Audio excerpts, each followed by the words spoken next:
Opa, vamos lá? E aí, quem é que vem chegando? Quem é que vem chegando? Né? Quem é que tá chegando aí? Boa noite, pessoal. Tranquilo? Opa, Fabiano. Fala, guerreiro. Tranquilo, meu irmão? Quem é que vem chegando por aí, gente? Vamos, boa noite, Rose Pereira, Luísa, boa noite, pessoal. Opa, Michele convida. E aí, pessoal, tudo tranquilo? Como é que vocês estão? Tá tudo bem? Né? Vamos lá, vamos entrando agora sim. Valeu, doutora Keka. Tudo bom, querida? Ó, Direito News entrou aí, galera do Direito News. Aquele abraço, né, pra vocês. Obrigado por retweetar aí pra gente, viu? Boa noite, Larissa. Pô, Carla Vivi, boa noite, Carla, lá do curso Sajais. E aí, quem é que tá? Pô, tudo bom, tudo bom. Quem é que tá por aí, gente? Quem é que tá por aí hoje?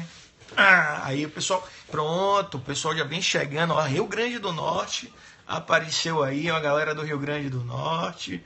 Boa noite, Deise, boa noite. Espírito Santo, pessoal do Espírito Santo, né, leva um abraço grande aí pela situação que tá correndo no Espírito Santo, viu? Ô, Michele, obrigado, queridona.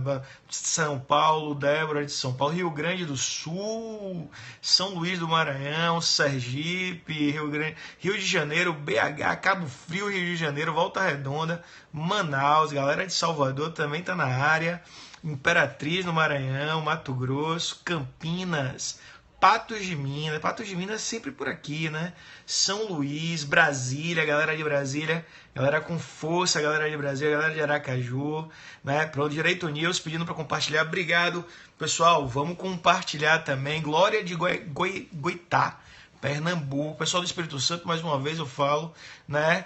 Oh, obrigado, né? Pomuceno, Minas Gerais, viu? Pessoal do Espírito Santo, um abraço hoje mais fraternal, ainda pela situação do que está acontecendo, né, no Espírito Santo com a questão da segurança pública. Viu? Fica aqui meu grande abraço para vocês do Espírito Santo e que tudo se resolva logo por lá. Rio de Janeiro presente, galera do Rio de Janeiro também, uma galera forte aí. Cadê? Não tem em Salvador, não está aparecendo ninguém do Sajais até agora. Não vi, né? Pessoal do Espírito Santo, a gente merece todo o nosso apoio aqui e, né, nossas orações para que tudo corra bem. O pessoal do Mato Grosso presente aí também, coisa boa. Salvador, quem é que tá aparecendo aí? Sajais, né? Aí, desde do Sajais, pessoal da Universidade Católica do Salvador também, meus alunos da Universidade Católica, meus alunos da Universidade do Estado da Bahia. Cadê? Será que não apareceu ninguém ainda, né? Vamos chegando aí, vamos convidando todo mundo. Natal na área, maravilha, o pessoal de Natal, né? Vamos chegando, pessoal. Eu vou pedir para vocês para compartilharem, né? Ricardão, eu sempre falo isso. Pô, Ricardão, eu só tenho aqui no meu Periscope meu pai, minha mãe, Carla do Sajais, já tinha falado aqui, Carla, né? Só tem meu pai, minha mãe, Ricardão, eu só tenho. O pessoal de São Paulo, sejam bem-vindos. Pessoal, compartilha para todo mundo. De repente é interesse de alguém conversar um pouquinho sobre direito tributário, né? Sobre as questões atinentes a direito tributário. Então compartilha no Twitter, compartilha no Facebook, compartilha, convida os amigos. Eu estou vendo aí, né? O pessoal do Direito News já fez, já convidou, estava aqui agora aí com a gente. Vamos compartilhar e para a gente conversar de um tema hoje, né? O pessoal do Sajais pediu, Ricardo, seleciona um tema bacana para o pessoal, especialmente o pessoal da primeira fase, né? E aí eu pensei, pô, competência e legislação tributária são duas coisas que a gente não conversou aqui ainda. Fará a segunda fase em tributário, Bia? Opa, maravilha, né? Maravilha. Segunda fase em tributário é sempre bom. E cada dia a prova está ficando mais sóbria. Mas voltando.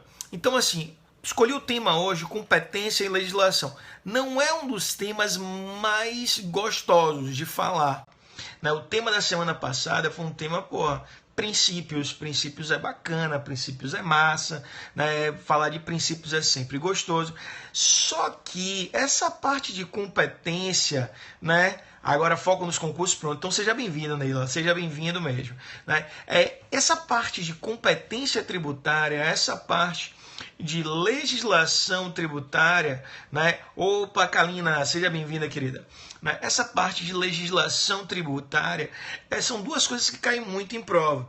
Então, assim, só para a gente ter uma ideia, o 15º exame caiu 2 questões, né? Aqui também, 15º exame unificado, né? Eu estou vendo aqui, né, mais 2 questões, 3 questões, né, OAB de 2010, questão aqui também, OAB 18º exame, questão sobre o tema, 10º exame, questão sobre o tema, né, 19º exame, questão sobre o tema, OAB, cadê? 2012, questão sobre o tema, 2010.2, 11º exame, 10º exame, quer dizer, a gente tem, né, uma ocorrência muito grande desse tema, competência, tanto de competência, que é o que eu pretendo falar nessa primeira parte da nossa aula, quanto de legislação tributária. Já começo, não é das coisas mais gostosas do mundo, não é um dos temas que eu mais gosto de falar. Agora, é um tema necessário? É um tema que você precisa estar atento.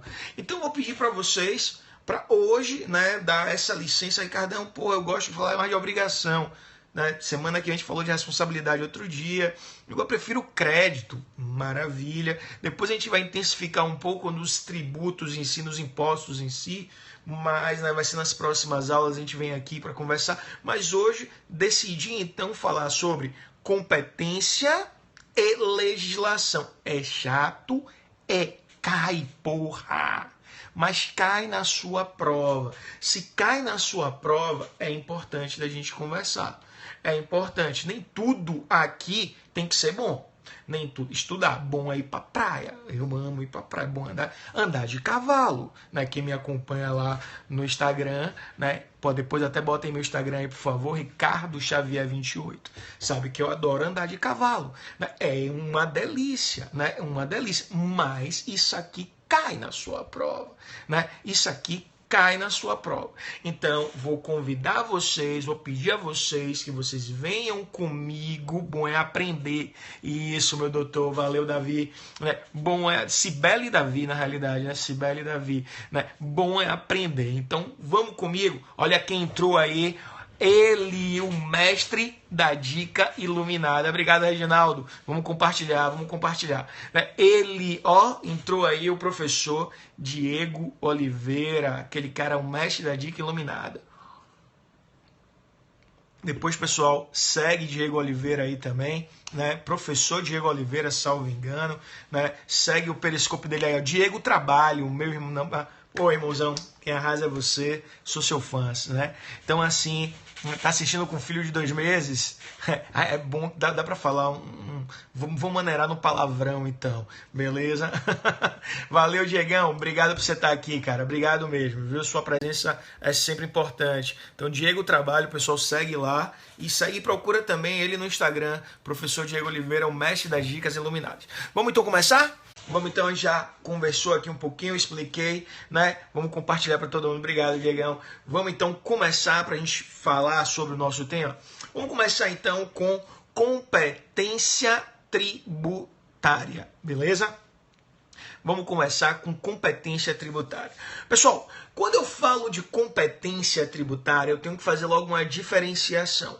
Qual é a diferenciação? Eu tenho que diferenciar competência tributária de competência para legislar sobre direito tributário. São coisas diferentes. Competência tributária e competência para legislar sobre direito tributário. Quando a gente fala de competência tributária, o que você pensa é a competência para instituir tributos. A competência tributária é a competência para instituir tributos, beleza? Então, é a competência que está, né, dentro da Constituição Federal, que os entes recebem, né, para instituir tributo. Competência que a União tem para instituir impostos, a competência que a União tem para instituir empréstimo compulsório, né? Então, os entes da República, eles vão ter competência tributária, certo? Então, a competência tributária é a competência para a instituição de tributos. Isso tem que ficar claro na sua cabeça. Outra coisa é a competência para legislar sobre direito tributário. Aí já é, outra parada. Gente, observa bem. Quando eu falo de competência para legislar sobre direito tributário, eu vou começar trabalhando com ela, né? Deixa a competência tributária para daqui a pouco. Vamos então, coloca aí competência para legislar sobre direito tributário. Eu tenho que correr para o artigo 24 da Constituição Federal. Por quê? Porque no artigo 24 ele diz que compete concorrentemente à União, aos estados e ao Distrito Federal legislar sobre, aí está no inciso 1º, direito tributário. Então, a competência para legislar sobre direito tributário, ela é uma competência concorrente. Ela é uma competência concorrente. Compete tanto à União quanto aos estados e ao Distrito Federal legislar sobre direito tributário. Beleza? Então, você vai ter a competência concorrente deles. Quando a gente fala de competência concorrente, né, aí você já tá com seu códigozinho aberto. É interessante sempre acompanhar a aula, eu falo para vocês isso, direito tributário, parceiro. Né? Acompanha a aula, e vai grifando, vai marcando o que a gente está falando. E prova da OAB é uma prova extremamente legalista. Então vamos lá. A competência concorrente. Então você já grifa. No âmbito da competência concorrente, valeu, Neila, obrigado, queridona, né? Fica então aí, beleza? Né? No âmbito da competência concorrente, olha o que aqui está falando o parágrafo 1º do artigo 24 da Constituição. No âmbito da competência concorrente, compete à União estabelecer normas gerais. Aí é que a coisa começa a se desenrolar. A coisa começa a se desenrolar. Porque no âmbito da competência tributária, competência para legislar sobre direito tributário, compete então, é a competência concorrente, mas cabe à União editar normas gerais. Cabe à União editar norma geral. Quando a gente fala de norma geral em matéria tributária, eu tenho que fazer um link do artigo 24 da Constituição com o artigo 146 da Constituição Federal. Por que isso? Porque compete à União, estabelecer normas gerais em matéria de direito tributário através de lei complementar. Dá uma olhada, já que está com a Constituição na mão, vai para o 146, inciso 3º da Constituição Federal. O que é que ele fala? Cabe a lei complementar, estou no 146, cabe a lei complementar, inciso 3º, estabelecer normas gerais em matéria de legislação tributária, especialmente sobre... Vou parar aqui, beleza? Então, observa bem, tratando-se de direito tributário, a competência concorrente mas como a competência concorrente, compete à União editar normas gerais. Em matéria tributária, vamos aqui, meu doutor, o que vai acontecer em matéria tributária? Nós vamos ter a competência para a edição de normas gerais em matéria tributária através de lei complementar. Galerinha, é interessante observar o seguinte, não existe hierarquia entre lei complementar e lei ordinária. Não existe. O STF pacificou esse tema. Entretanto, quando a gente conversa sobre direito tributário, eu tenho que observar que aquela pirâmide de Kelsen em direito tributário fica mais fácil de eu entender da seguinte forma. Primeiro eu tenho a Constituição, depois eu tenho uma lei complementar, porque a União vai instituir as normas gerais de direito tributário através de lei complementar. Só que o tributo em si é instituído através de lei ordinária. O tributo em si, ele é instituído através de lei ordinária. Então, por exemplo, vamos pegar um exemplo aqui para você entender isso, ficar claro. A Constituição Federal fala no seu artigo 156 que compete aos municípios instituir o imposto sobre serviço. Valeu, Cibele, colocou aí, né? A Constituição Federal fala que compete aos municípios instituir o imposto sobre serviço, beleza? Nós temos 5.700 e fração municípios no país, certo? Do país todo. Você já imaginou se cada município do país instituísse a sua lei do ISS? Porra, ia ser uma verdadeira orgia legislativa. O que é que acontece então? A União institui através de lei complementar as normas gerais sobre o ISS. Qual é a lei complementar? A 116 de 2003. Então a União criou a lei complementar 116 de 2003, que é a norma geral sobre imposto sobre serviço, de imposto sobre serviço. Cada município, por lei ordinária, cria o que institui no âmbito do seu município o ISS. Então, quando eu vou pensar nessa hierarquia dentro do direito tributário, eu vou ter a Constituição Federal no ápice, mas vou ter aqui embaixo a lei complementar estabelecendo norma geral e a lei ordinária instituindo o tributo. Por exemplo, vou dar um exemplo.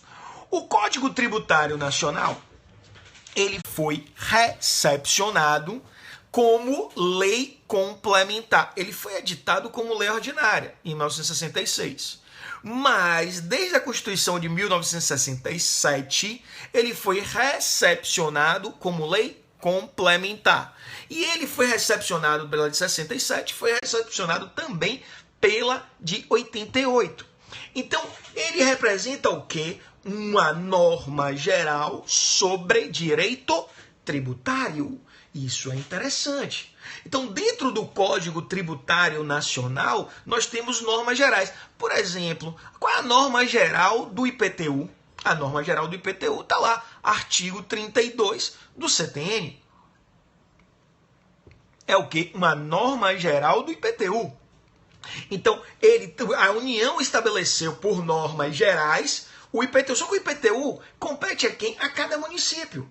Então, o município de Salvador, o município de Aracaju, o município de Vitória, o município de São Paulo, eles vão instituir através de lei ordinária o quê? O seu IPTU. Mas seguindo a lei, a norma geral, que está onde? No CTN.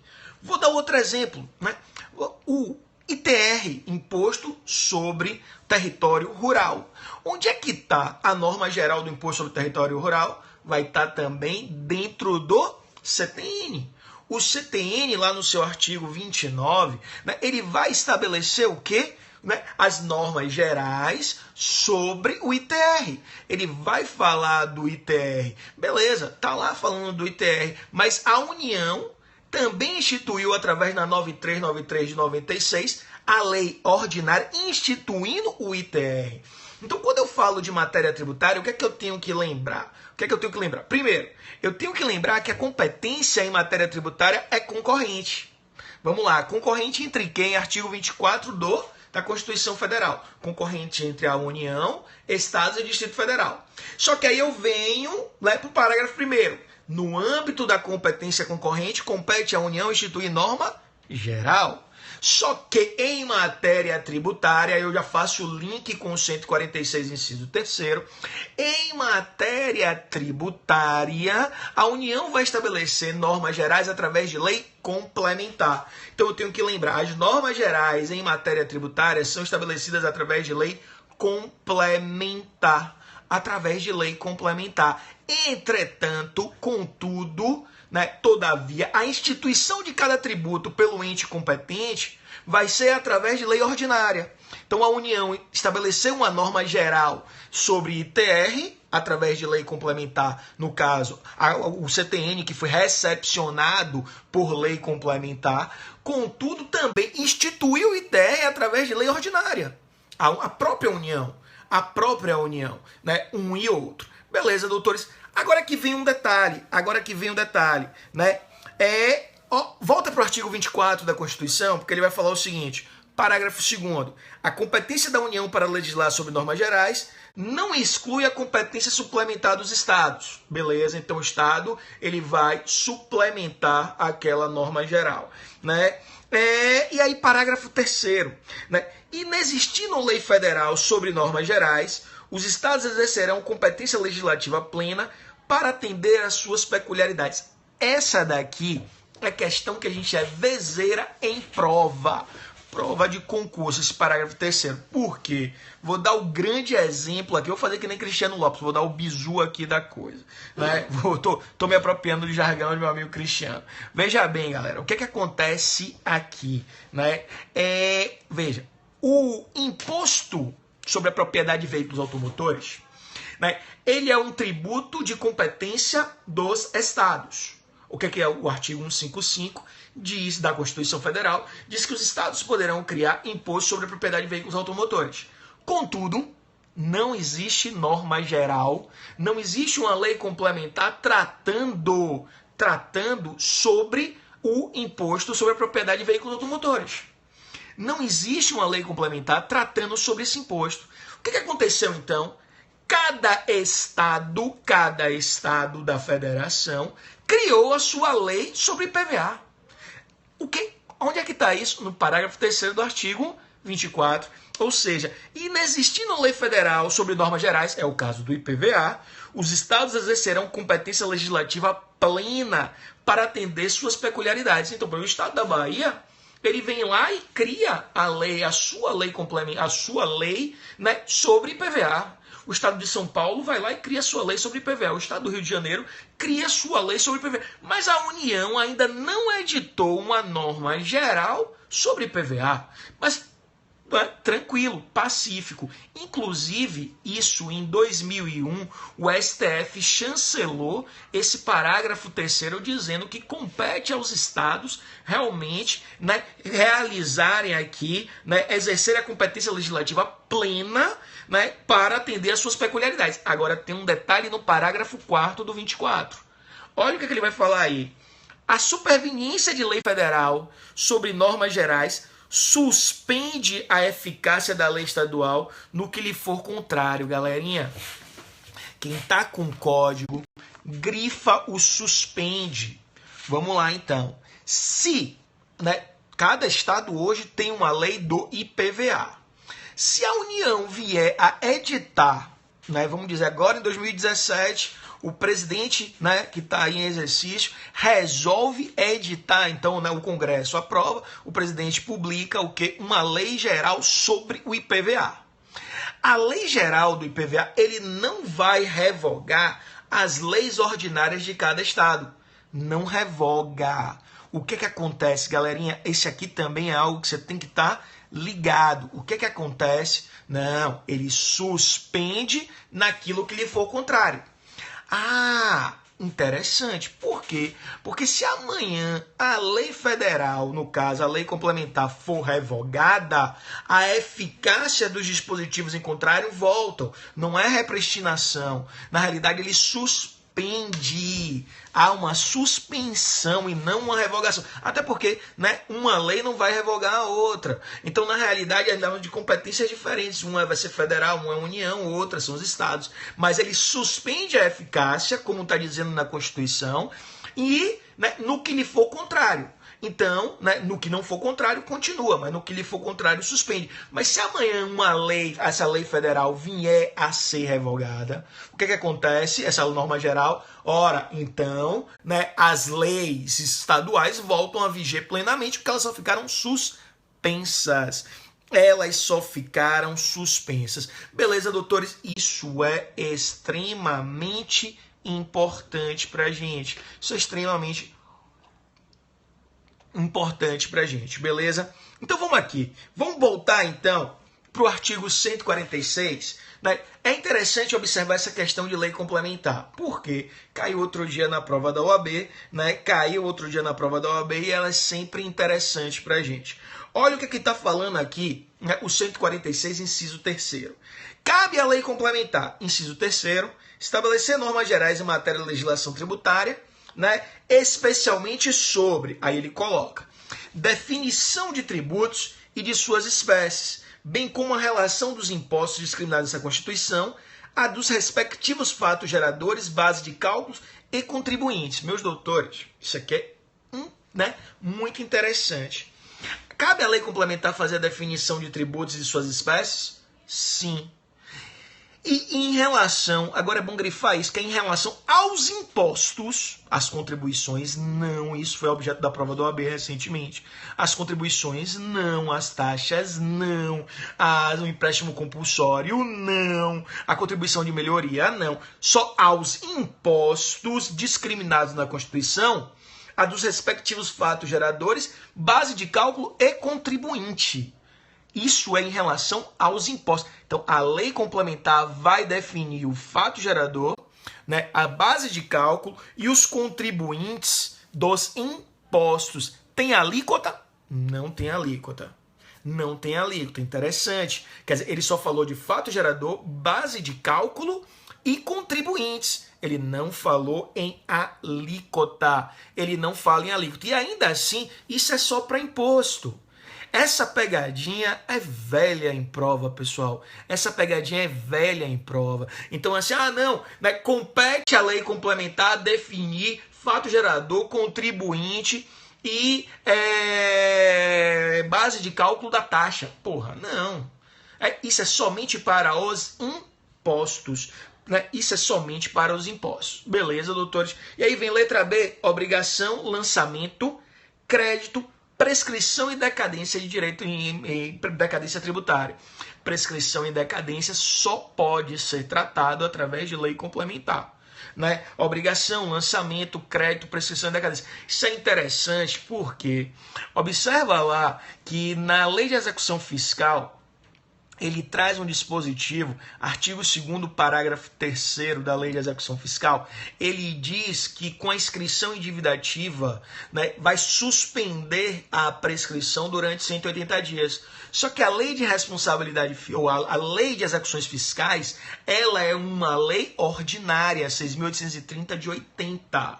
Ela é uma lei ordinária. E está tratando de matéria de prescrição, Ricardão? Não pode. Então, aquele dispositivo não se aplica aos créditos tributários. Só se aplica aos créditos não tributários. Mas aos créditos tributários ele não se aplica. Também decisão já do STF pacificado. Letra C. Adequado tratamento tributário ao ato cooperativo praticado pelas sociedades cooperativas. Letra D. Definição de tratamento diferenciado e favorecido para as microempresas e empresas de pequeno porte, ou seja, as questões relacionadas com o simples, as questões relacionadas com o simples. Beleza? Pessoal, é interessante também observar, né, que no artigo 146, inciso 1º, ele fala que cabe à lei complementar dispor sobre conflitos de competência em matéria tributária entre a União, Estados, Distrito Federal e municípios. Beleza? Isso é muito importante. Então, se houver um conflito de competência, como por exemplo, né, a IPI e ISS incidindo sobre uma mesma matéria, né? Então a lei complementar é quem vai dizer se aquilo cabe ao IPI ou se aquilo cabe ao ISS. E o inciso 2º do 146, ele vai dizer o que para a gente? Regular as limitações constitucionais ao poder de tributar. As limitações constitucionais, elas estão expressas na Constituição. As limitações, elas vão estar o quê? São os princípios e limitações, que a gente conversou na semana passada. Então, as imunidades, por exemplo, a imunidade, ela é uma limitação ao poder de tributar, né? Aí, claro, Ricardão, a doutrina diz que é uma competência negativa, como é o caso do professor Paulo de Barros Carvalho. A doutrina diz que é uma ausência de competência, né? A gente tem aí alguns doutrinadores também. Beleza, né? O detalhe é o seguinte, né? Quando a gente fala de imunidade, quem regula a imunidade é lei complementar. Ele não estabelece limitações.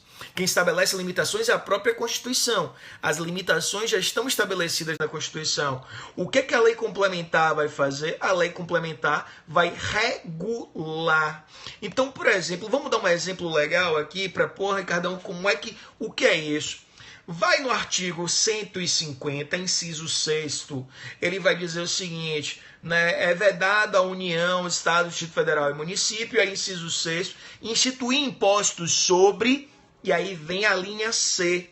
O que fala a linha C? Sobre, né, partidos políticos, sobre patrimônio, renda e serviços dos partidos políticos, né, sindicatos, entidades de organização, entidades de assistência social e educacional, na forma da lei.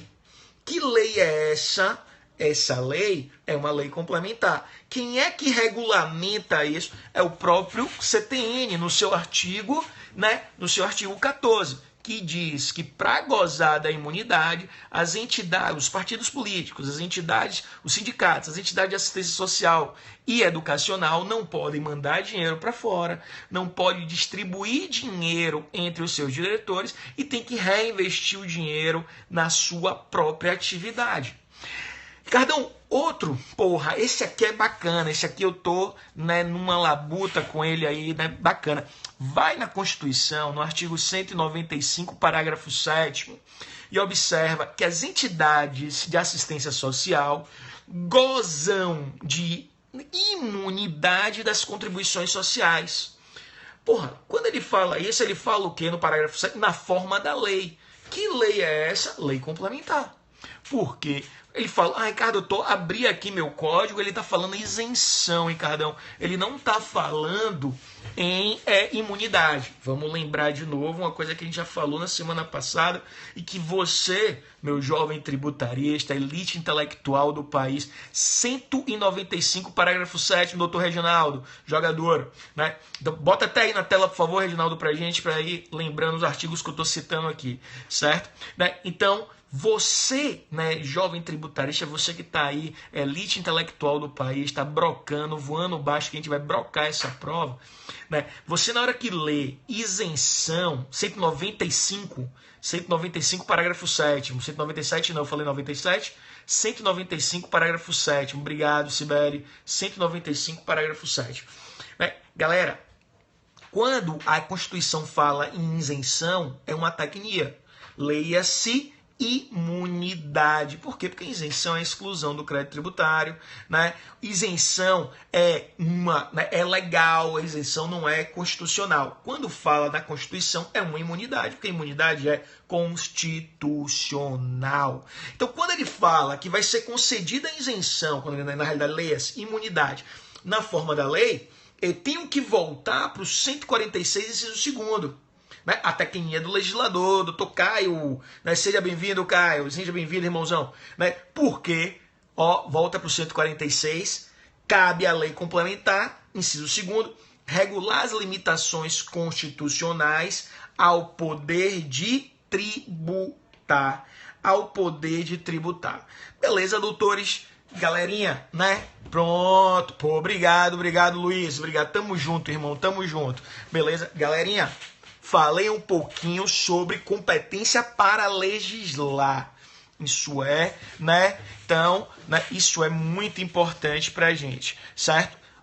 Agora vamos voltar para competência tributária, beleza? E aí a gente volta. Falei competência para legislar. Vamos lá, vamos repisar aqui, né? Competência para legislar, pronto. A competência para legislar, artigo 24, ela é concorrente e indo para a competência concorrente, O que é que você vai ter aí na competência concorrente? Compete à União estabelecer normas gerais. Só que quando vai ser de matéria tributária, nossa matéria, a norma geral vai ser editada através de lei complementar. E aí você tem que entender um pouquinho da lei complementar em direito tributário, porque está lá no artigo 146, como a gente falou aqui.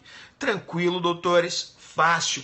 Ó, só para vocês terem, né, noção, ó, o que caiu na prova de tributário foi no 20º exame. Eu não tô lembrando se foi a reaplicação Salvador ou se foi o 20º exame que teve em julho, porque Salvador a gente teve um probleminha com o exame, né? O homem-bomba, né, atravessou, fez aquele escarcéu todo em julho, tal, aquela coisa toda. Então teve uma reaplicação. Eu tô querendo lembrar aqui qual dos dois foi, né? Porque o seguinte, olha o que ele colocou no exame, né? Aqui não achei essa questão, não é. Foi o seguinte. Ele colocou lá no exame, né, o seguinte, ele colocou um tributo que foi instituído por lei complementar, né, e teve as suas alíquotas modificadas por lei ordinária. Beleza? O tributo foi todo instituído por lei complementar, mas teve as alíquotas modificadas por lei ordinária. Aí ele te perguntava o seguinte... a lei ordinária era constitucional ou não era constitucional? E aí ele queria saber de você um conhecimento não de direito tributário, ele queria saber de você um conhecimento de direito constitucional. Por quê? Né? Lei ordinária pode modificar a lei complementar? Pode. Isso é punk, galera. Quando eu li essa questão, eu tomei um susto. Ó, grava isso. Traz isso com você na sua cabeça. Foi a prova dada e eu digo para você, quando eu vi essa questão, eu fiquei, né, a prova subiu o nível. Reginaldo, Lei complementar pode ser modificada por lei ordinária? Pode. Ricardão, você tá falando merda. Não tô não. Lei complementar pode ser modificada por lei ordinária naquilo que não for reserva de lei complementar. Beleza? Então, né? Na realidade, o que vai acontecer? Se, a gente falou na estante, a alíquota é reserva de lei complementar? Não. Então, se a alíquota não é reserva de lei complementar, lei ordinária pode o quê? Modificar ela. Rapaz, negócio punk, meu velho. Punk, porque ele elevou o nível da prova. Para mim, aí é uma questão que já não subiu, não é de prova da OAB. Na hora que eu bati o olho na questão, eu falei, porra, minha galera precisava de um conhecimento mais aprofundado, inclusive de direito constitucional. Então, fica com isso na cabeça, porque é uma questão de competência, né? Porque você já imagina logo, certo? Você já imagina logo aí, né? Lei ordinária, ou lei complementar, não pode ser modificada por lei ordinária. É a primeira coisa que você pensa. Mas pode sim. Pode. Naquilo que não for reserva de lei complementar, pode. E a alíquota a gente bateu na estante. A alíquota não é reserva de lei complementar. Essa foi a última dica aí sobre, né, competência para legislar em direito tributário. Opa, Paulinha, seja bem-vinda, minha doutora. Seja muito bem-vinda. Né, tá por aí também, né? Essa daí não gosta de direito tributário, pelo que já me falou, certo? Então, vamos lá, certo? Vamos para competência tributária, né? Ora, a alíquota não é reserva, Sibeli. Tem que sempre lembrar. Essa questão foi punk. Essa, Luiz, eu achei assim, ó, subiu o nível. Beleza? Opa, ô Ju, beleza? Né? Vamos aqui, galera da Católica chegando aí, aluno meu da Católica aparecendo aí, né? Não, amigão, não falo inglês, principalmente aqui agora, beleza, irmãozão? Então, vamos aqui, certo? Ó, então, competência agora tributária, competência tributária, né? Falamos da competência para legislar sobre o direito tributário. Valeu, pessoal da Rússia aí também acompanhando a gente, né? Até hoje gente da Rússia tá aparecendo aqui, né? Vamos lá, beleza? Vamos para a competência tributária? A competência tributária é a competência para instituir tributo. Beleza?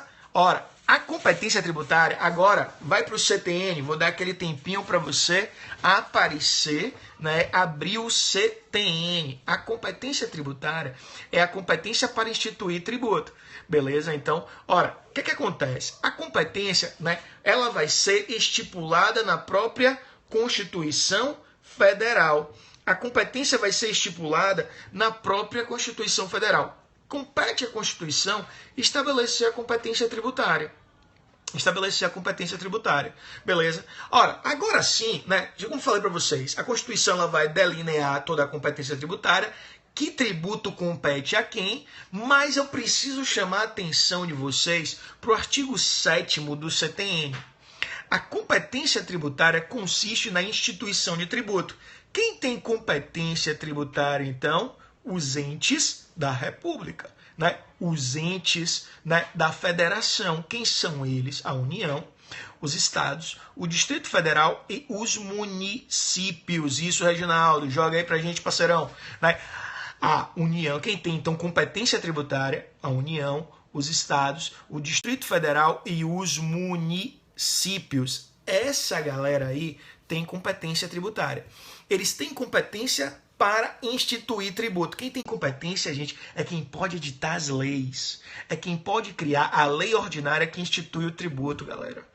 Grava isso na cabeça de vocês. Quem tem competência é quem pode editar a lei ordinária que vai instituir o tributo. Beleza, meus doutores? E aí é que vem. A competência, ela é indelegável.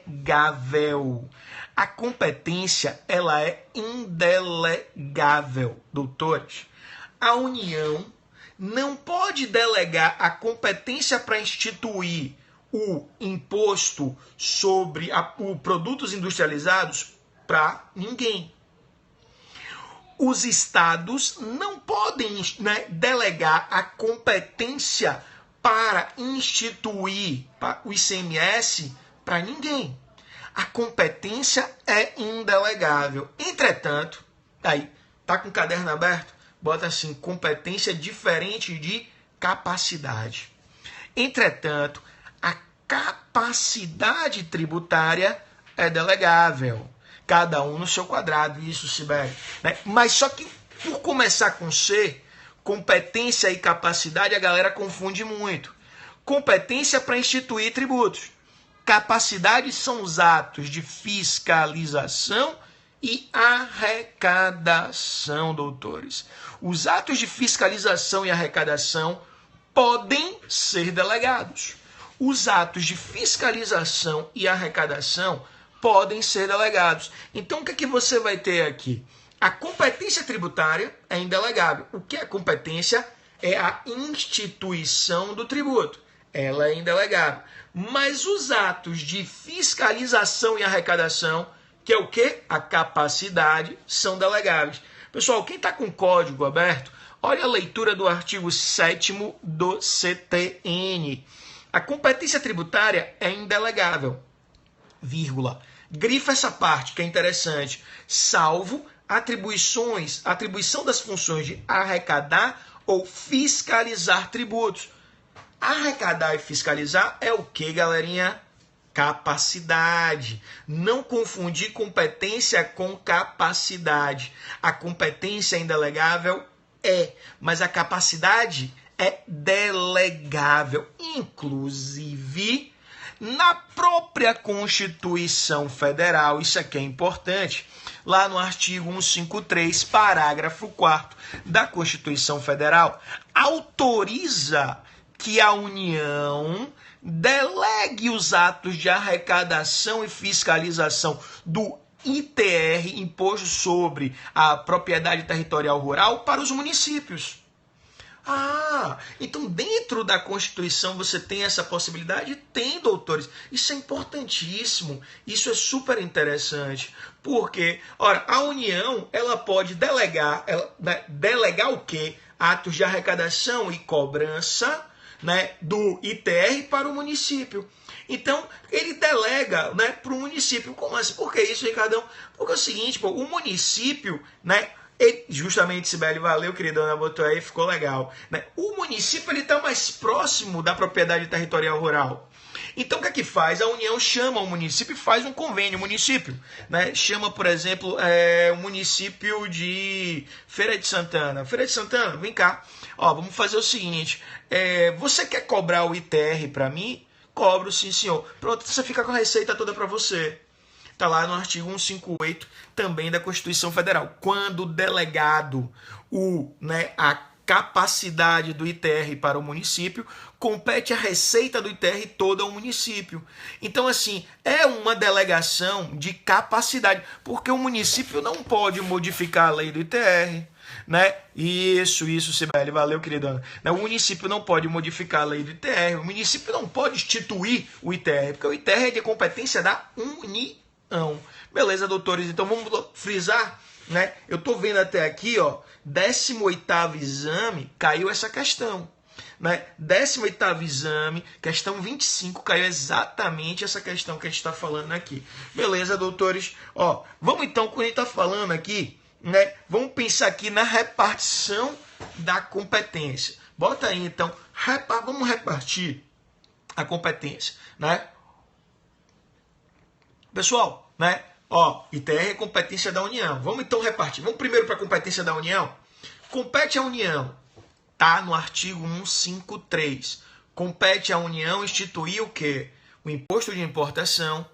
Compete à União instituir o imposto de exportação, o imposto sobre a renda, o imposto sobre produtos industrializados, o imposto sobre operações financeiras, o imposto sobre a propriedade territorial rural, o imposto sobre grandes fortunas. No artigo 153 traz para a gente 7 impostos que são de competência da União. São de competência da União. Ainda também compete aos estados e ao Distrito Federal, no caso, né, a gente vai falar do 147 daqui a pouco, compete aos estados e ao Distrito Federal instituir o quê? Ó, compete aos estados instituir o imposto sobre a propriedade de veículo automotor, o imposto sobre a operação de circulação de mercadoria e serviço, chamado de ICMS, compete ainda instituir o imposto sobre, né, a transmissão, causa mortes e doação, chamado de ITCMD. Beleza? E aos municípios, 156.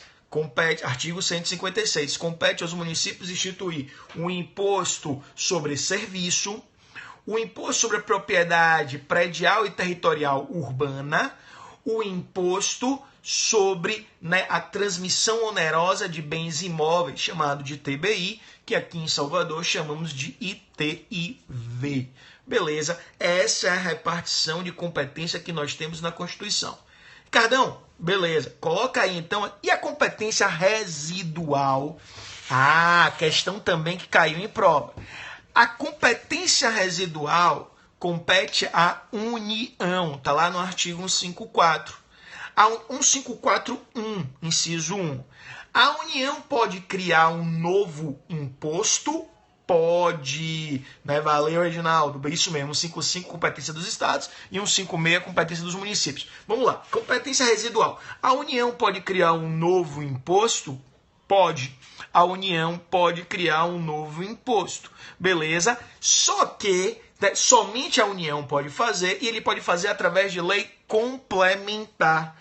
Contanto, né, vamos lembrar aqui, contanto que não tenha mesma base de cálculo e fato gerador daqueles impostos já discriminados. Então, a competência residual compete à União. A União. Caiu na prova da ordem, no 19º exame essa questão. Né? O imposto residual só pode ser criado pela União. Beleza, doutores? Questão de prova. Respondeu ela com 541. Eu estou aqui olhando o nosso material do Sejais, e aí eu vou colocando questão por questão, a OAB e o tema, né? Quem tem aí a apostila sabe como é que vai ficando aqui. E aí, por isso que eu estou vendo aqui que caiu na prova, né? Então, a competência residual compete à União. A União pode criar um novo imposto? Pode.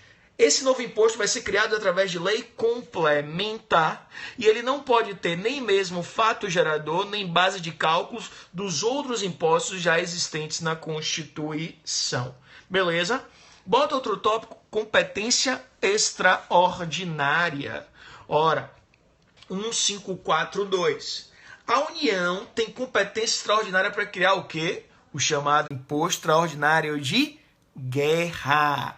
A União pode criar o chamado Imposto Extraordinário de Guerra. A União pode criar um novo tributo, né? Sibeli, pode. Artigo 1541, competência residual. Beleza? Competência extraordinária, artigo 1542. É chamado o quê? Né? O Imposto Extraordinário de Guerra.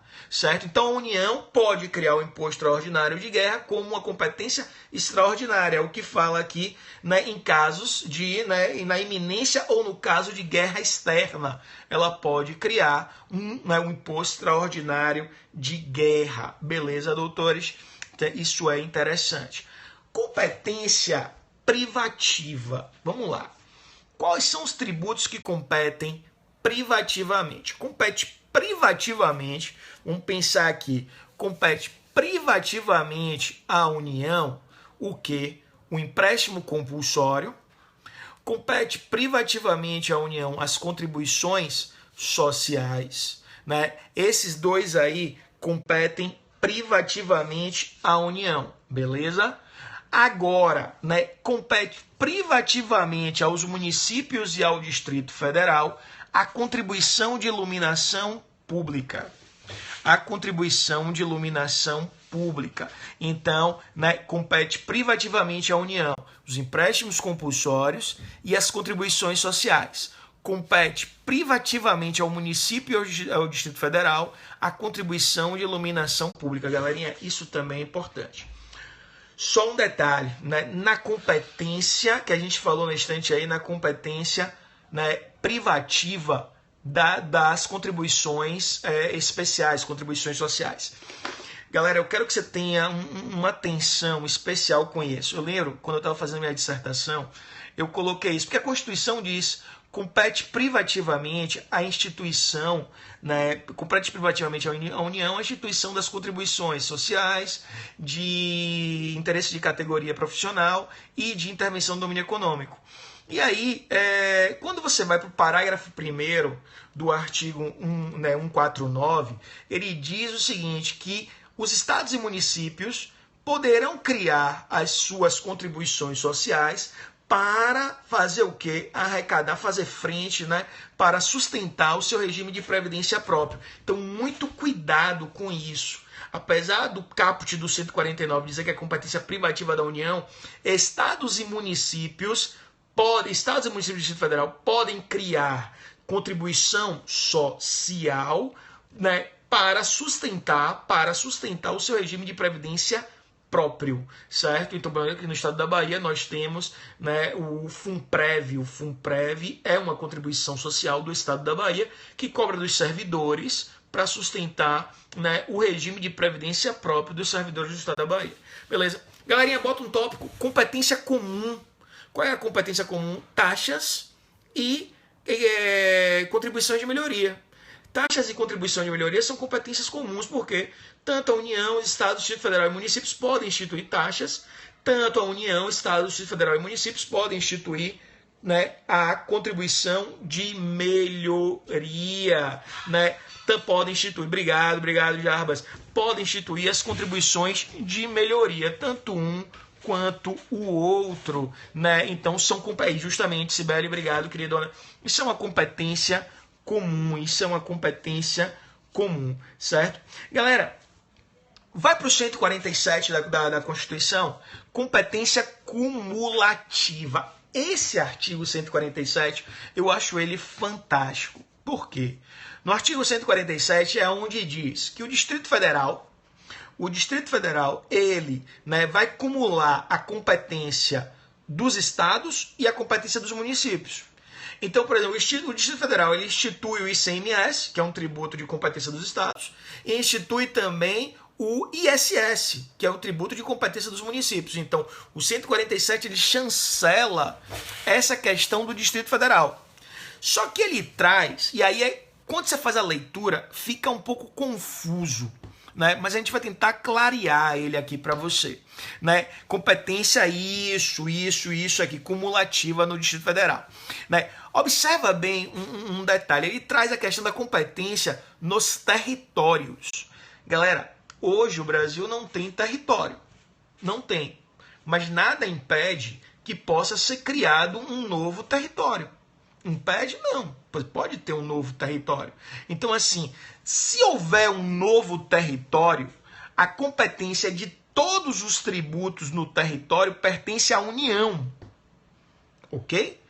A competência tem um novo território. O território está lá, vamos pegar regra. Criou-se o território, né?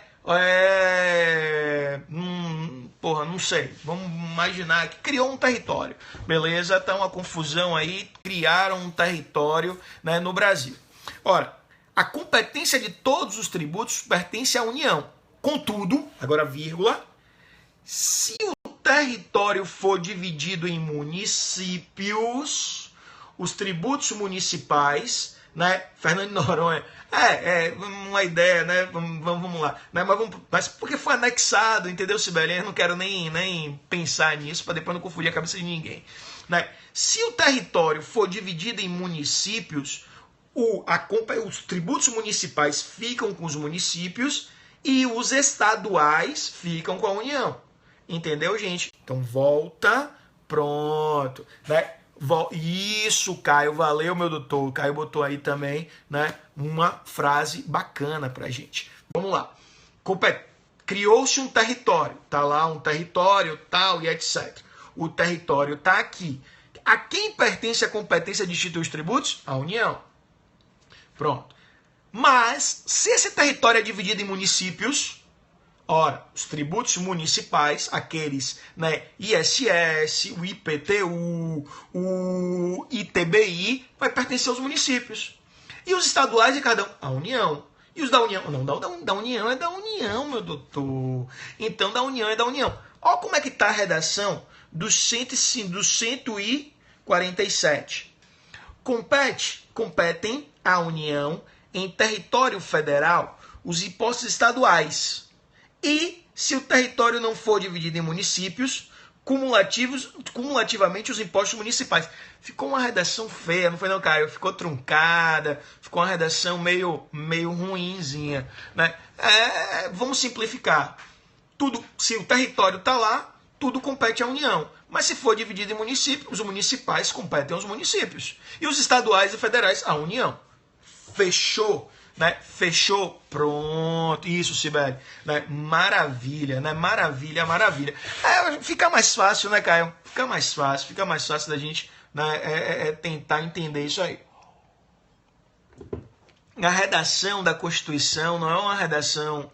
Parece que o cara quer dificultar o entendimento, né? Às vezes a gente tem essa sensação quando a gente lê algumas coisas por aqui. Beleza? Galerinha, vamos fechar então. Rapaz, só deu para falar hoje de competência. A legislação a gente não entrou. Eu vou, então, na próxima quarta eu vou falar de legislação, porque é muito importante também. Né? Vamos falar um pouquinho. Obrigado, minha querida. Obrigado. Né? Legislador prolixo, isso, doutor Caio. Porra, demais. Galerinha, vamos só fazer uma diferenciação? Vamos diferenciar aí, né? Bom, para a gente finalizar, vamos lá, bis e idem de que? Bitributação. Vamos finalizar com isso aí. Sempre interessante quando a gente fala de competência. Sempre interessante. Obrigado, gente. Obrigado. Não terminou ainda não, galera. Fica aí. Não sai não, pô. Não sai não. Tô finalizando. Obrigado. Tô finalizando. Vamos lá. Ó, bis e idem e bitributação. Vamos, então, né, fazer essa diferenciação, porque isso é uma coisa que cai muito em prova. Ó, quando a gente fala de bis e idem, isso, botou aí, né, bis e idem e bitributação.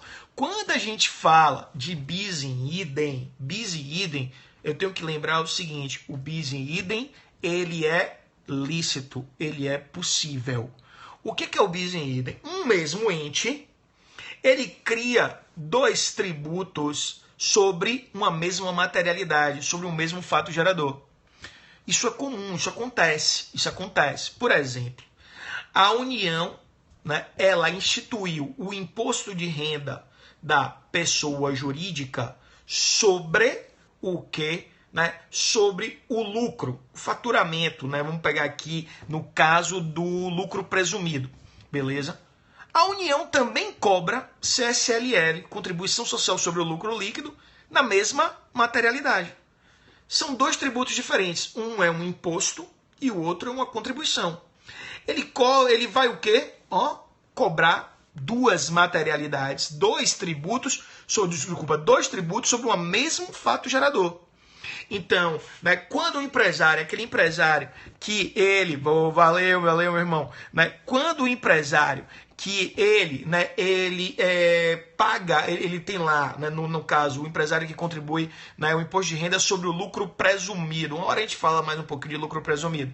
Ele vai ter a incidência tanto do imposto de renda sobre aquele faturamento, quanto ele vai ter também, né, a incidência da contribuição social do lucro líquido sobre aquele faturamento. E também do PIS e do COFINS. Né? Opa, obrigado, Carol, obrigado mesmo. Né? Então ele vai ter o que aí? Um bis in idem, o mesmo ente. Beleza? Mas e a bitributação? Isso, Carol, valeu. E a bitributação? Não, bitributação já é diferente. Bitributação, eu tenho dois entes cobrando sobre o mesmo fato gerador. Dois entes, como assim? Dois municípios cobrando o mesmo fato gerador. Dois estados cobrando o mesmo fato gerador. Estado e município cobrando sobre o mesmo fato gerador. União e município cobrando... Peraí. Galerinha, vamos pensar aqui. Não existe solidariedade ativa em matéria tributária. Não existe solidariedade ativa em matéria tributária. Ora, ou é de um ou é do outro. Então, por exemplo, vou pegar um exemplo aqui nosso. Vou pegar um exemplo aqui aqui na minha região acontece muito. Salvador, ela tem uma conurbação com Lauro de Freitas, né? São o quê? Contíguas, né? São duas cidades contíguas. Você passa de um para o outro, você nem percebe. O cara tem sede em Salvador e prestou serviço em Lauro de Freitas. Então, o imposto sobre serviço cabe a Lauro de Freitas ou Salvador? Os dois estão cobrando, né? Então, não, rapaz, venha fazer com a gente, beleza? Né? Os dois estão cobrando, Tanto o Salvador quanto o Lauro de Freitas estão cobrando ISS. Ou eu pago a um ou eu pago a outro. Senão está tendo uma bitributação. Senão vai estar havendo aí uma bitributação. A bitributação, em regra, porque quando você vai para o livro do Ricardo Alexandre, né, o livro do Sabag, tal, a galera começa a elencar várias exceções. Beleza? Então, bitributação, eu tenho dois entes cobrando sobre o mesmo fato gerador. A bitributação, em regra, é proibida, beleza? Não existe solidariedade ativa. Uma coisa que vocês têm que ter na cabeça. Tranquilo, meus doutores, já excedi em 2 minutos. Como é que foi hoje aí? Sobe coração, bora ver como é que foi hoje, né? Como é que vocês estão aí? Pô, valeu, Reginaldo, né? Valeu, Reginaldo. Pô, quem agradece sou eu, a presença de vocês aí, galerinha. Sobe coração aí. Pô, obrigado, gente, obrigado por ter acompanhado, né? Essa aula aí, muito obrigado, Paulinho, obrigado, Vanessa, obrigado, Paulinha, obrigado, doutora Queca. E dia 13, aula na UXL. Sim, meu doutor, dia 13 eu tô lá, com certeza, né? Obrigado, Caio, obrigado, Ju, obrigado, Carol, Tânia, né? Obrigado, gente, obrigado aí. Dia 13 eu tô na UXL, a gente começa lá nossas aulas lá na graduação da UXL, beleza? Viu? Gente, vou pedir para vocês, né, são cursos Sejais. Alguém bota para mim o endereço do Sejais aí, por gentileza, www.cursosejais.com.br, né? Empresarial no Sejais, sábado, começando nossa aula de empresarial no Sejais, viu? Bota aí alguém para mim, www.cursosejais.com.br, para conhecer nosso curso. E alguém também me segue lá no meu Instagram, Ricardo Xavier 28, né? Bota aí alguém também, bota para mim aí na tela aí, né? Ricardo Xavier 28, lá o meu Instagram, por gentileza, vai lá para a sequência, né? A gente vai dando várias dicas, certo? Sobre direito tributário, né? Né?